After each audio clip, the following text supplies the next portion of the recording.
এই যে দেখুন কি আনা হয়েছে, সুন্দর কিউট কিউট একটা শোকেস। রোদের কি তাপ দেখেন, ভালোই হয়েছে, কাপড় চোপড় শুকাই ফেলতেছে শীতের আগে আগে না। এখন আবার অনেকে বলবেন যে রান্নাঘর দেখালেন, থাকার ঘর কেন দেখালেন না? পুরানো স্বাদের গন্ধ। এটা পুরনো স্বাদের গন্ধ। কি রান্না করছি চলেন দেখি। যাই হোক, শুধু স্টিলের আলমারি না, স্টিলের কিন্তু আরো একটা জিনিস বানানো হয়েছে, যে জিনিসটা দেখে আমাদের বাড়ির সবাই পছন্দ করেছে, যেটা ঘরে রাখা হয়নি, রাখা হয়েছে কোথায়? রান্নাঘরে। আসুন আমার সাথে।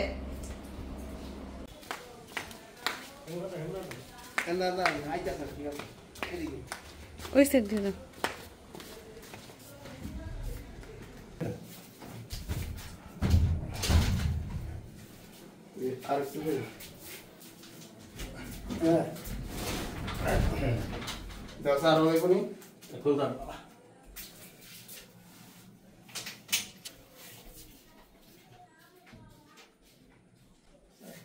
তো রান্নাঘরের জন্য নতুন শোকেস আনা হয়েছে।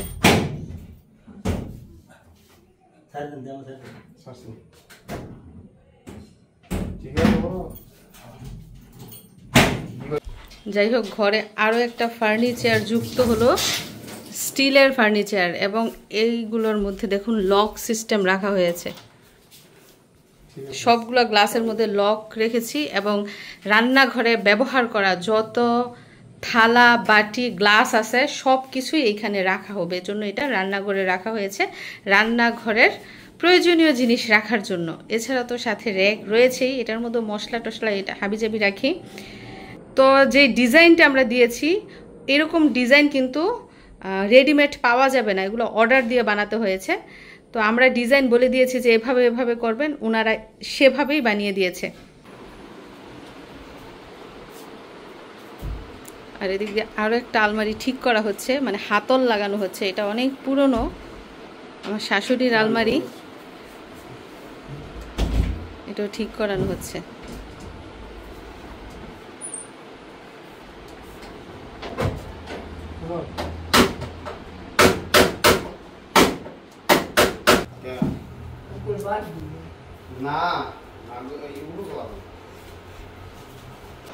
এই মিশারি, তোমার ঘরে যে নতুন ফার্নিচার তুমি দেখেছ? হ্যাঁ, কি আনছি দেখেছ?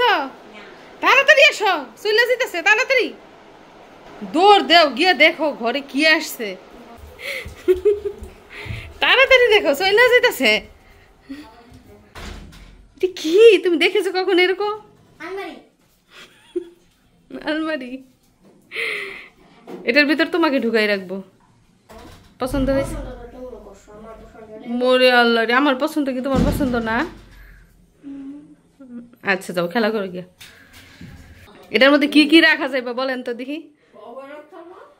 হাড়ি বাতিল রাখা যাইব?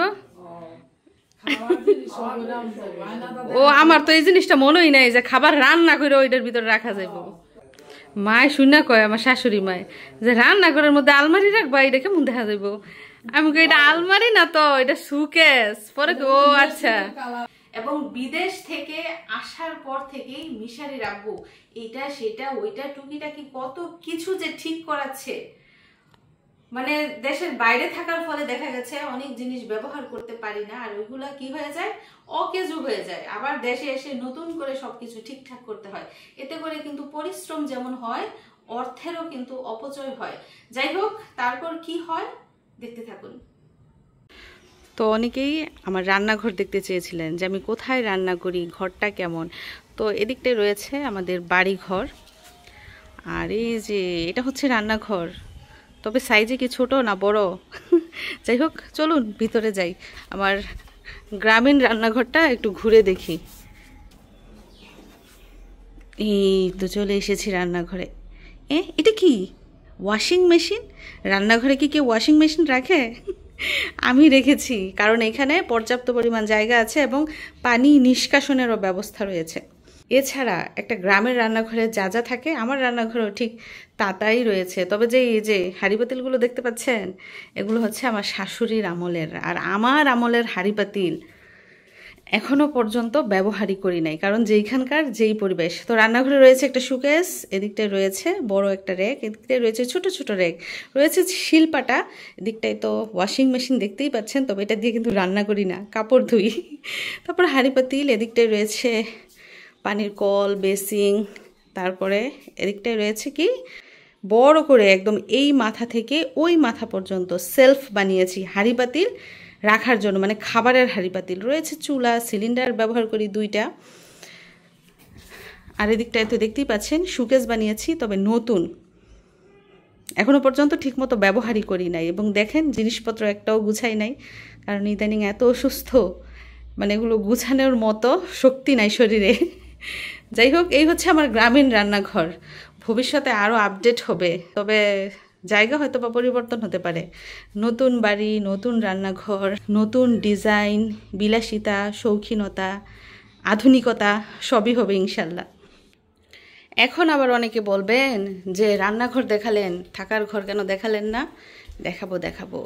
এই যে একটা রুম, এটা হচ্ছে আমাদের বেডরুম। এই রুম তো আপনারা দেখতে দেখতে দেখতে দেখতে কাহিল হয়ে গেছেন। তো এই রুমে বেশ কিছু ফার্নিচার যুক্ত করা হয়েছে, নতুন, এবং বাকি যা রয়েছে সবই হচ্ছে বেশ কিছুদিন আগের ফার্নিচার। কিছু হচ্ছে 10 বছর আগের, কিছু হচ্ছে 9 বছর আগে, কিছু হচ্ছে 7 বছর আগে, মানে পর্যায়ক্রমে ফার্নিচারগুলো বানানো হয়েছে। তবে আমার বিয়ের পর থেকে এই পর্যন্ত 2টা ওয়ারড্রপ চেঞ্জ করা হয়েছে। তো ওই যে সিসি ক্যামেরা, সব কিছু আমি ঘরে বসে শুয়েই দেখতে পারি, বাইরে কি হচ্ছে না হচ্ছে। ঘরের ভিতরেও রয়েছে ক্যামেরা, ঘরে বাইরে 4 দিক দিয়ে 10 দিক দিয়ে ক্যামেরা। তো এই হচ্ছে আমার বেডরুম। তো চলুন এখান থেকে বের হয়ে যাই। বের হয়ে কোথায় যাব? এই যে এই পাশটায় যাই। এটা হচ্ছে আমাদের টেম্পোরারি বসার জায়গা, মানে ধরেন আসলাম বাইরে থেকে, একটু টায়ার্ড লাগছে, এখানে বসে পড়লাম, এজন্য এখানে 2টা সোফা রাখা হয়েছে। আর এদিকটায় কি বেডরুম? হ্যাঁ, অনেকটা বেডরুমই বলতে পারেন। তো এখানে মিশারের দাদু থাকে, আবার কখনো আমরাও দিনের বেলা শুয়ে থাকি। তো এটা মিশারি আর মিশারির দাদুর রুম। মিশারির বই, খাতাপত্র এগুলা, এই যে আমার মিশারির জিনিসপত্র দেখেন, ঘরটা একদম ঠাসাঠাসি অবস্থা। দাদি নাদিনে এসে সারাক্ষণ এখানে বইরা থাকে। তো এখন চলুন চলে যাই এই রুমে। এটা কি বেডরুম? মূলত ঘর বানানোর সময় নাকি এটা বেডরুমের জন্যই বানানো হয়েছে, যে 2টা রুম থাকবে, রুমের সাথে বারান্দা থাকবে, বারান্দার পাশে একটা ছোট রুম থাকবে, এবং 2 রুমের মাঝখানে থাকবে একটা ওয়াশরুম। তো এই চিন্তা ভাবনা করেই কিন্তু এই রুমটাও বানানো হয়েছে। কিন্তু আমি পরবর্তীতে কি করি, এই রুমটাকে আমি বেডরুম না বানিয়ে ফেলেছি বসার রুম। কারণ আমাদের বাড়িতে এতগুলা ঘর, এতগুলা থাকার রুম, ভাবলাম যে এত থাকার রুমের প্রয়োজন নাই, একটা বসার রুম বানাই। এজন্য এটা মেহমান আসলে এখানে বসে চা নাস্তা করে, আর বাকি সময় এই রুমটা কিন্তু বন্ধই থাকে, কারণ এখানে আমাদের তেমন কোনো কাজ নাই, শুধু রান্না বান্না করার সময় ফ্রিজের মধ্যে কাজ পড়ে। যাই হোক, চলুন বাইরে বের হয়ে যায়। আর হ্যাঁ, অনেকেরই প্রশ্ন আমাদের ওয়াশরুম কোথায়। এই যে দরজাটা দেখতে পাচ্ছেন, এই রুম আর ওই রুম, 2 রুমের সাথেই কিন্তু এমন দরজা রয়েছে, মানে 2 পাশের রুমের মাঝখানে আমাদের ওয়াশরুম। এবং ওয়াশরুমের মধ্যে কিন্তু আমাদের 2টা পার্ট, একটা হচ্ছে বেসিং, মানে হাত মুখ ধোয়ার জায়গা, আরেকটা হচ্ছে গোসলখানা। এবং এই রুম থেকে ওয়াশরুমে ঢোকা যায়, ওই রুম থেকে ওয়াশরুমে ঢোকা যায়। তো চলুন এদিকটায় যাই। এদিকটাই হচ্ছে এখানে বসে খাওয়ার জায়গা, আমাদের ডাইনিং স্পেস। আর এই যে মাঝখানে আমাদের একটা রুম রয়েছে, এটা হচ্ছে মিশারির আব্বুর মোটরসাইকেল রাখে, মিশারির সাইকেল রাখে, হাবিজাবি জিনিসপত্র রাখি আর কি। আর পাশেই হচ্ছে আমার রান্নাঘর, মানে ঘরের ভিতর দিয়ে আসা যাওয়া করা যায়। এই যে ঘরটা দেখতে পাচ্ছেন, এই ঘরে দিনের বেলা আমার শাশুড়ি থাকে, কিন্তু রাতে থাকে না, কারণ যেহেতু 2টা পুত্ররা বিদেশ করে, তো ছেলের বউদের সাথে কিন্তু আমার শাশুড়ি থাকে। আমার সাথে থাকে, মাঝে মধ্যে আমার জায়ের সাথে থাকে। তো এই ঘরে আর আমার শাশুড়ির থাকার প্রয়োজন পড়ে না, এই জন্য ঘরটা মেরামতো করা হয় না কিংবা সৌন্দর্য বাড়ানো হয় না। আর এখন তো আর এই টিনের ঘরের যোগ নাই, দিন পাল্টাইছে, সবাই বিল্ডিং করছে, ফাউন্ডেশন দিয়ে ডুপ্লেক্স বাড়ি করছে। তো আমাদেরও আশা আছে, স্বপ্ন আছে, তো এই জন্য আমরা আর বাড়ির কাজে হাত দিচ্ছি না। এখন যা আছে সেগুলো নিয়েই যতদিন থাকার থাকবো। তো এই হচ্ছে আমাদের থাকার রুমের, থাকার ঘরের অবস্থা। এই যে ভীষণ গরম। আপনাদের এলাকায় কেমন গরম পড়ছে? এই কারেন্ট নাই, দেখছেন অবস্থা, কারেন্টও বেইমানি করে। এখন ফ্যান সারতে হবে আইপিএস দিয়ে। আইপিএস দিয়ে ঘরের সিসি ক্যামেরা থেকে শুরু করে টিভি, লাইট, ফ্যান সবই চলে, শুধু ঘরের ফ্রিজ, এসি আর ওয়াশিং মেশিন চালানো সম্ভব হয় না। তো দেখা গেছে ওয়াশিং মেশিনে কাপড় দিলে যখন অর্ধেক ধোয়া হয় তখন ঠাস করে কারেন্ট চলে যায়, অপেক্ষা করতে হয় কখন কারেন্ট আসবে। যদি অটো, আবার কারেন্ট আসার সাথে সাথে যেখান থেকে থামে ওইখান থেকেই শুরু হয়। তো আমাদের রান্নাঘরের ব্যবহার করা জিনিসপত্র রাখার জন্য এই যে দেখুন কি আনা হয়েছে, সুন্দর কিউট একটা শোকেস। তো এই শোকেসেও দেখুন 4টা সেলফ, 1টা 2টা 3টা 4টা সেলফ। তো আগে মানুষ শোকেস ব্যবহার করতো না, স্টিলের। ডিজাইনটা ওইরকম হলেও একটু আনকমন। এটার উচ্চতা এবং প্রশস্ত এগুলো আমরা নিজেরা পছন্দ করে দিয়েছি। আমরা যদি বলতাম যে আরো লম্বা লাগবে কিংবা আরো বড় লাগবে, তারা কিন্তু সেভাবেই বানিয়ে দিতে পারতো, যেহেতু অর্ডার দিয়ে বানানো হয়েছে। তো রান্নাঘরে ব্যবহার করা জিনিসই কিন্তু এখানে রাখা হবে, এখনো গুছাই নাই। কিছু কিছু জিনিস শোকেস থেকে এনে তারপরে এখানে আমি রাখবো। তো এটা হচ্ছে সিস্টেমটা, দেখুন সামনে হচ্ছে গ্লাস, এবং এখানে আমি একটা লক রেখেছি, 2টার মধ্যেই লক রেখেছি।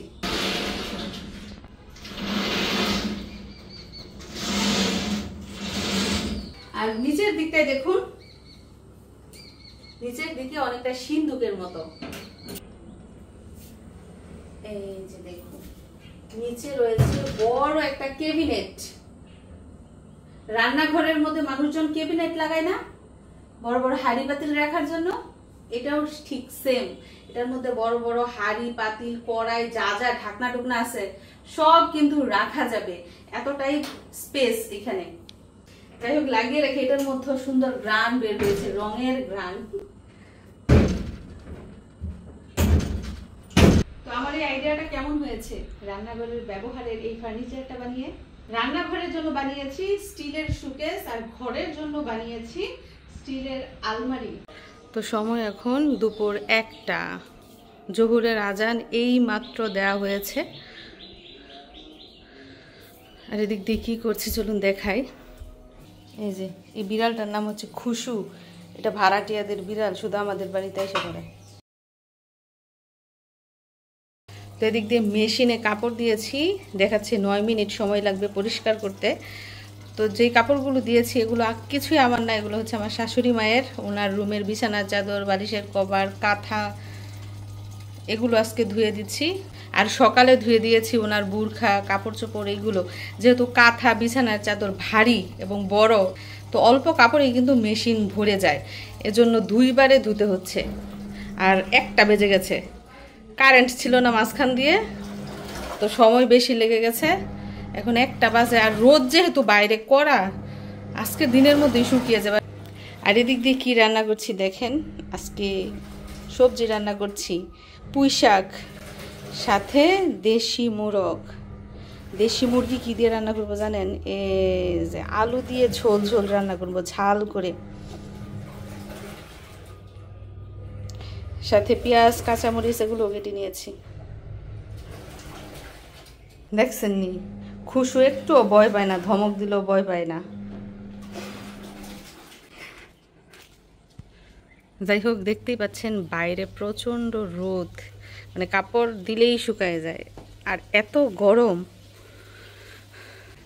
তো কাপড় ধোয়া শেষ, এই যে দেখুন কত সুন্দর করে যে পরিষ্কার হয়, মানে দেখলে আত্মা ঠান্ডা হয়ে যায়। কষ্ট থেকে আমি শাড়ি রাখবো মুক্তি দিতে কি সুন্দর ব্যবস্থা করে দিয়ে গেছে। যাই হোক, কাঁথাটা কিন্তু খুবই বড়, তবে এতটা ভারী না। আর আমার শাশুড়ি এইসব কাঁথা মানুষ দিয়ে সেলাই করে।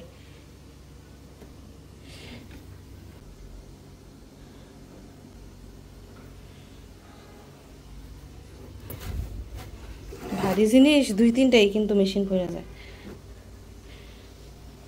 যাই হোক, কাপড় ধোয়ার ঝামেলা শেষ আজকের জন্য, আবার 2 দিন পরে ধুবো। আর এদিক দিয়ে আমার রান্না বান্না তো চলছেই। এক চুলায় রান্না হচ্ছে মুরগির মাংস, আর এক চুলায় রান্না হচ্ছে কি পুঁই শাক। তো সময় এখন দুপুর 2টা। আমার রান্না একটু দেরি হয়ে গেছে, যদিও রান্না শেষ। ভাতের মার গেলে রেখে আসছি, তো দেখতে আসছি কাপড় চোপড়ের কি অবস্থা। সকালে কিছু কাপড় শুকাইতে দিছি, এগুলা শুকাইছি কিনা দেখতে আসছি। মিশারির কম্বল দিছি রোদে, কাঁথা, আমার শাশুড়ির কাঁথা, তারপরে বিছানার চাদর, বালিশের কভার, এগুলো ধুয়ে দিয়েছি। যেহেতু মেশিনেই সব পানি নিংড়ে ফেলে, এর জন্য শুকাতে বেশি সময় লাগে না। কম্বল শুকাতে আর কি একটু টাইম লাগে। রোদের কি তাপ দেখেন। ভালোই হয়েছে কাপড় চোপড় শুকাই ফেলতেছি শীতের আগে আগে না। দেখি কম্বলটা শুকাইছে নি, একটু একটু ভিজা আছে। সারা বেলা রোদ পেলে কিন্তু কম্বলও শুকাই যাবে। যাই হোক, মিশারিকে খাবার দিব, 2টা বাজে। সকালে রুটি খাইছে খিদা পেটে।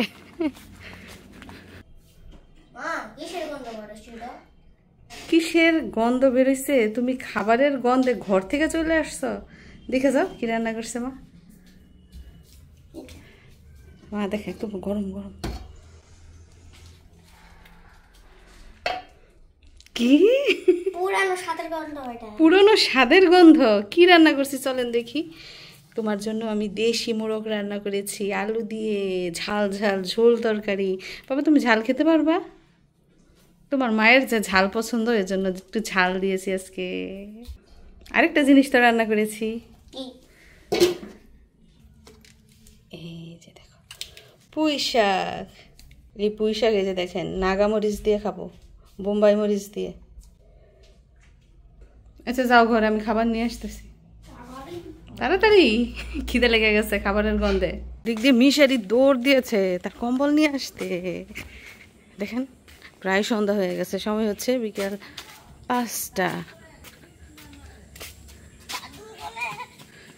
শাশি আম্মু কম্বল নিয়ে এসে পড়ছে। খেতা আনছ?